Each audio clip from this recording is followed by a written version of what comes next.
What are its causes? What are its symptoms? And what are the treatment available? Are there any risk factor involved in it? And how you can heal emotionally after miscarriage. This and much more about miscarriage in this video. To listen till end, and if you have any question, please feel free to ask me in the comment section. So what is the definition of miscarriage? Miscarriage is the spontaneous loss of pregnancy before 20th week of gestation. Though its incidence is said to be 10 to 12%, but in actual practice, its incidence is as high as 40%, because most of the time miscarriage happens so early in pregnancy that woman doesn't realize that she is pregnant. Most of the miscarriage happens before 20th week of pregnancy, but in few cases it may happen later than 20th week of gestation, when it is known as late miscarriages. The treatment and causes of late miscarriage may differ from the early miscarriages. Now coming to the causes of miscarriage, it's very important to know the causes of miscarriage, because once this happens, the couple and especially female always blame herself for this. They think they have done something wrong, or they are not eating properly, or there is some deficiency in their body because of which they landed into a miscarriage. So what are the important causes of miscarriage? The first and foremost is abnormal chromosomes or abnormal genes. It is very important to know that miscarriage happens because fetus is not growing properly, and in 50% of the cases it's because of the extra chromosomes or missing chromosome. And it's also important to understand that as the fetus is growing and dividing and growing, it may acquire extra chromosomes, or any important chromosome may be missed during the process of growing, and it is not inherited from either of the parents. Parents may have absolutely normal chromosomal pattern, and still the baby can have, fetus can have the abnormal chromosome, which may happens during the process of development. So it is very important to know that most of the time this miscarriage doesn't repeat in the next pregnancy, and women can have a normal and healthy pregnancy next time. And as it's the rule of survival of the fetus, which is normal and healthy pregnancy, nature allows those pregnancy to grow, and while developing and growing, if there is abnormal genes or abnormal chromosomes attached, then nature take its course and it lands into a miscarriage. Now, there are a few important causes about miscarriage which is related to the maternal conditions. The first and foremost is uncontrolled diabetes. If you have a diabetes and if it is not controlled, then it may be a cause of abortion. Uncontrolled hypertension, then any autoimmune disease which may lead to miscarriages, then few infections like thyroid infections, like thyroid conditions, especially like hypothyroidism or hyperthyroidism. And it is very important to know that if you have hypo or hyperthyroidism, and if you are taking medication, it is well controlled, then it doesn't lead to abortion. But if it is undiagnosed, or it is uncontrolled hyperthyroidism or hypothyroidism, or any thyroid infection like thyroiditis, then it may lead to miscarriages in pregnancy. One of the important causes of miscarriage is uterine abnormalities, structural abnormalities like unicornuate uterus or bicornuate uterus or septate uterus, in which there is a small partition in the uterus in septate uterus, or whole uterus is divided into two parts in bicornuate uterus, and the uterus is made in such a way that it accommodates the pregnancy and it grows multifold in pregnancy. But in structural abnormalities like unicornuate, septate or bicornuate uterus is divided into two parts. So this may lead to lesser room for the pregnancy to grow. It may lead to faulty implantation of the pregnancy, and the uterine muscles may contract and result in miscarriages. So these are important causes of uterine abnormalities. One of the important cause of miscarriage is cervical incompetence. What is cervical incompetence? When the pregnancy is growing inside the uterus, and if the muscles of the cervix is weak, then after certain weeks of gestation, it cannot take the weight of the pregnancy, and opening of the uterus opens up, which is known as internal loss of the cervix, which may lead to abortion. It is known as incompetent toss. Again, diagnosing the incompetent toss very early in pregnancy and taken proper treatment may help the pregnancy to grow normally, and it can avoid the miscarriages. Any few hormonal problems can also lead to miscarriage, and exposure to environmental hazard like working in a unit or area where there is a radiation hazards may lead to miscarriages. These are the important causes of miscarriage. Now, there are few risk factors also involved for miscarriage. If you have those risk factors, then chances of miscarriages are high in such cases. The first and foremost is age. Yes, age is a big risk factor for miscarriage. At the age of 20, the risk of miscarriage is just 12 to 15%. As you grow older, at the age of 35, this risk increases to 25%. At the age of 40, the risk of miscarriage is 40%. And at the age of 45, it is as high as 80%. So ladies, it's very important to plan your pregnancy at the right time. And because as you age, there is a hormonal changes inside your body. Your eggs or follicles may also start aging. You may have associated disease like diabetes or hypertension, which may increase your chances of miscarriages. So it's always better to plan your pregnancy at the right time. And it's always better to meet your gynecologist or your doctor before you plan a pregnancy and know what are your risks, if there is any risk factor involved, if you can take any precautions before you plan a pregnancy. I have a video on that, before you plan a pregnancy. Please, the link is given below. If you please go through that, so you will know before, at least 3 to 4 months before you plan your pregnancy, you can do a doctor and what test and what history taking, what you should ask your doctor, what they will advise you about test and risk factor. The second risk factor about miscarriage is the how many times you have the miscarriage. If the woman has the miscarriage in first pregnancy, the chances of miscarriage in next pregnancy increases by 15%.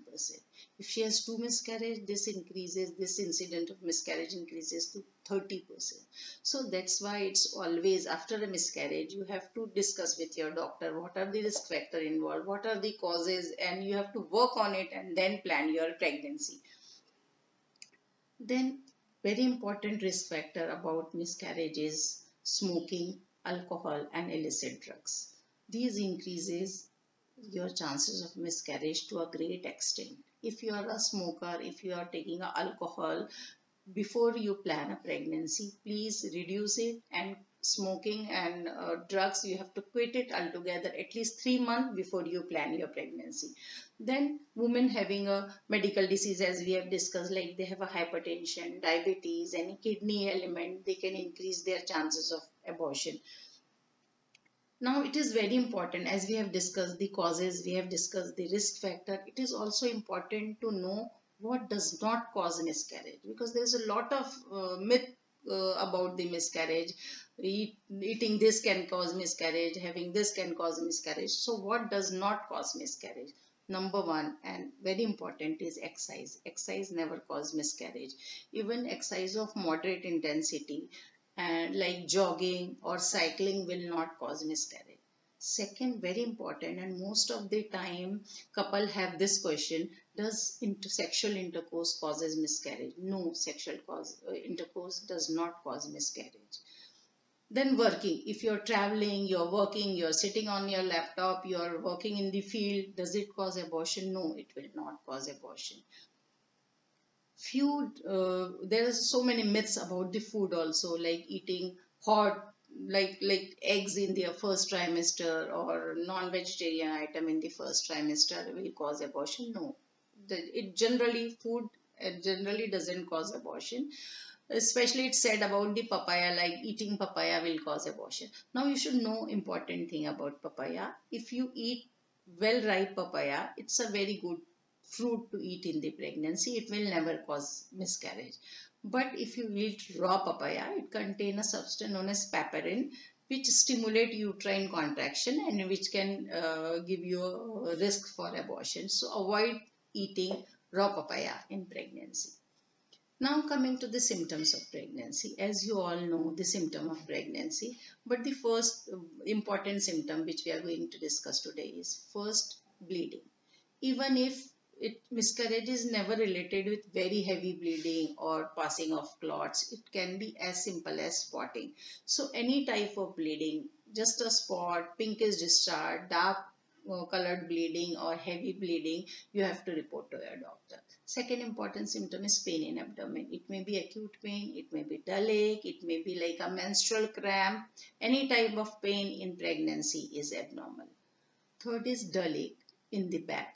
Continuous dull ache in the back, you have to notify your doctor. She may check for the signs of incompetent os or any mild uterine contraction. There may be continuous watery discharge from the vagina, which may be a early sign of abortion. Then in few cases, the passing of few products or few pieces from the vagina or foul smelling discharge is again a symptom of miscarriage. In all this, if you have any of this symptom or any abnormal symptom in pregnancy, please go to your doctor urgently. Coming to the types of abortion. It's very important to know the types of abortion. There are different types of abortion which we are going to discuss one by one. The first and foremost important is threatened abortion. Threatened abortion is when his abortion is threatening to happen. It has not actually happened. Generally, patient has the slight pain or mild bleeding or dull ache in the back, and when you go to a doctor and doctor find out everything is normal. This means pregnancy is normal and just it's threatening to abort. If you go at right time to a doctor and they prescribe you medication, this pregnancy can go normally up to term and then deliver normally. Second is complete abortion. When there is a history of acute pain in abdomen with a history of large clot passing from the vagina, and when we check the patient and do a sonography, we found out that uterine cavity is empty. There is no pregnancy contained inside. This means, or pregnancy pieces inside. This means pregnancy is completely expelled out of the uterine cavity. This is known as complete abortion. The third abortion is inevitable abortion. This means it is inevitable, like you can't stop it. Patient has lot of pain, acute bleeding, and when the patient comes and we check that most of the time uterine cavity and mouth of the uterus has already opened up and the pregnancy is in the process of abortion. It's in the process of expulsion. So if the symptoms are acute, you may help it to, you can give symptomatic treatment, but this pregnancy is going to abort or is not going to survive. The fourth important and very important is incomplete abortion. In incomplete abortion, patient generally has history of pain, acute pain or dull ache pain and quite a lot of bleeding at home and history of passing 1 or 2 small clots at home. When they go to a doctor and we check the patient and do a sonography, then few pieces of pregnancy can still be seen inside the uterine cavity. This type of abortion is very important to know, and to go to a doctor is very important. If it was not treated on time, it can lead to complication like septic abortion or lot of blood loss and anemia and blood transfusion, and may lead to complication. So even if you have small history of clot passing and pain with bleeding, urgently go to a doctor. This is known as incomplete abortion. In most of the time, abortion is this type of incomplete abortions are quite common. Fourth abortion is missed abortion, and this is very sad because most of the time patient doesn't have any complaint. They don't have bleeding, they don't have pain, they just come for a regular checkup, and while checking it is find out that fetal heartbeat of the fetus is not there and fetus is not viable and it has stopped growing maybe a week before or more. So this is very heartbreaking for the couple because they never had any symptom, and all of a sudden it's said that baby is not there. It's very sad condition, but that's why the importance of regular checkup. Even if you don't have any complaint, you don't have any problem, you go to your doctor for a regular visit to know that your baby is growing normally. The fifth and sixth important type of abortion is septic abortion, and this is one of the dangerous type of abortion.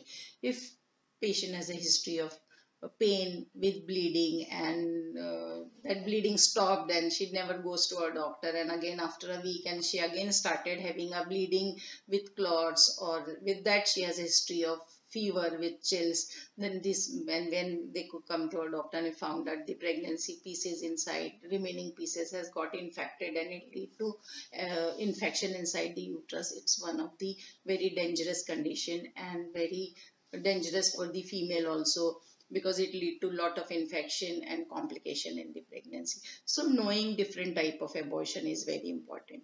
Now, coming to the treatment of miscarriage, how you are going to treat miscarriage, it depends on the which type of abortion you have, which type of miscarriage you have. The first and foremost is as a threatened abortion. In threatened abortion, you go to a doctor urgently whenever you have slight pain or bleeding, and doctor find out that yes, pregnancy is absolutely normal, just a mild bleeding, retroplacental bleeding or slight contraction, and doctor advise you medication, maybe a progesterone injection or pessaries, and symptomatic treatment, and advise you rest. If you take proper precaution, regular checkup with this type of miscarriage, this type of pregnancy goes normally to deliver a normal pregnancy at 37 to 38 weeks of gestation. So the importance of going to a doctor earliest whenever you have this type of symptom, and listening to your doctor and following their advice. Coming to the complete abortion, when the patient comes and with the history of expulsion of big clot and lot of bleeding and pain, and we found out, do a sonography and found out that there is no pieces inside, the uterus is completely empty, then in such cases just reassuring the patient, if needed, starting antibiotic or symptomatic treatment, or giving vitamins to them, and counseling is important in such cases. Again, a recheck-up after a week or two is important in such cases to know uterus is regressing in size properly and there is no infection or anything in that. Coming to the third and the most important, as I said last time, is incomplete abortion. The treatment in incomplete abortion is very, very important, because here when the patient comes with history of pain and bleeding and history of passing clots, and on sonography you found out that few pieces are still remaining inside the uterine cavity, the treatment is very, very important. Now there are two types of treatment available. First is the medical treatment or medical pill, and second is the surgical. In medical pills or medical treatment, if the patient is stable, there is no heavy bleeding or no heavy pain, and it has just happened within 3 to 4 days time, then you can give them the tablet and see if the pregnancy is expelled out completely. But if the bleeding is very heavy, pain is acute, and this is happening since 1 week, then it is always better to go for the surgical evacuation or surgical removal of the pregnancy under mild anesthesia, because if pregnancy pieces remains inside for a longer time, then it may lead to infection and it may lead to larger blood loss, and maybe you have to go for the you have to give the patient blood or iron supplements. So it's better to give to do surgical cleaning or surgical removal of the remaining pieces of the pregnancy at the earliest, so that uterus heals completely and patient becomes normal. Coming to the missed abortion, again the treatment of missed abortion is same. If the patient comes to you and you find out by chance that fetus is not growing, patient doesn't have any symptom of any bleeding or anything, then they can, and if the pregnancy is an early pregnancy, it is not more than 6 to 7 weeks, then you can give them the medical treatment and wait. Remember, medical treatment is going to take some time, so you can offer this treatment if patient is stable, her hemoglobin level is perfect, and you know if that the patient is going to come back to you. Because it's very important, if you give the medical treatment, then they should know that you have to go to a doctor after bleeding to know that everything has come out of the uterus. If they're bleeding and it is for long duration, then it's better to go for the surgical removal of the pregnancy. Coming to the most important type of abortion, which is known as the septic abortion, it is very important to treat septic abortion at a right time. You have to admit the patient, start it with the IV antibiotics. You have to control the infection. You have to do the blood grouping and do your hemoglobin level. If your hemoglobin is too low, you have to give the blood transfusion. And if after controlling the infection, you may surgically clean the uterus and remove the pieces of the remaining pieces of the pregnancy. So this was all about the different type of abortion and different type of miscarriages and treatment offered in the different type of miscarriages. So my take home message to you all is, start your pregnancy or plan your pregnancy at the right time. Number one. Number two, whenever you are pregnant, even if you have a small symptom or small problem, please go to your doctor and discuss with them about this. Do not delay in going to a doctor and checking yourself. And third, if you have any risk factor, do act on it before you plan your pregnancy. Hope you like this video, and if you like this video, do like, share and subscribe. Thank you.